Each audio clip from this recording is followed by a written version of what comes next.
Okay people, welcome back. Thanks for watching. Today I'm here to tell you that the neck pour is real. In case you don't know, when we say neck pour, we mean if you look at a bottle, there's that part of the bottle from the cap into the shoulders, right? That's considered the neck.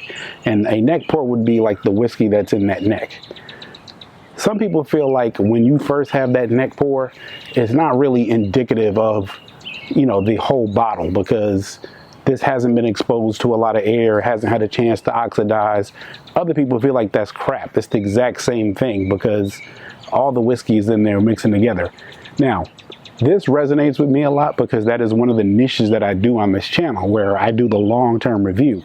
Specifically because I found that in a lot of cases, the way that whiskey first tastes when you open the bottle and hit that neck pour may change either a little or a lot, depending on it. So I am a firm believer in the neck pour, and I'm here to tell you that it is real. Let me give an example.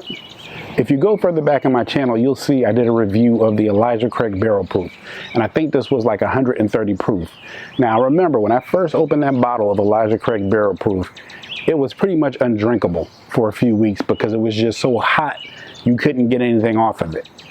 After about 3 weeks or so, it started to get a lot more approachable, and after about a month you could finally start getting flavors. So for people who don't believe in the neck pour, they're basically saying that that was my imagination.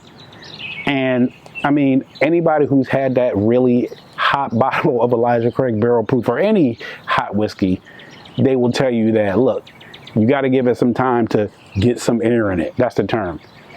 In the current times we live in, everything is science-based. And I'm a big believer in science. I am a big believer in science. However, some things you just can't measure. For example, you can't measure your enjoyment of a cheeseburger, or you can't measure a parent's love for their child, right? Some things you can't measure. You have to just know. And I'm here to tell you from my experience with my body, I can definitely tell the difference on these neck pours versus once it opens up. Now, with that being said, I have noticed that some bottles are pretty much stable all throughout.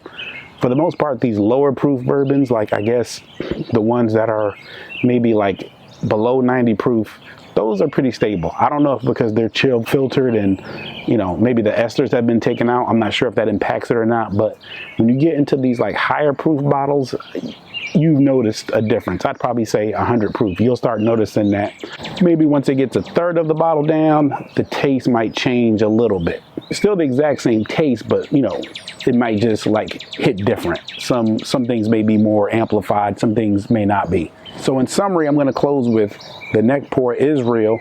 If you think I'm wrong or if you think I'm right, please add a comment. Let me know what you think. Thanks for watching. I'll see you next time.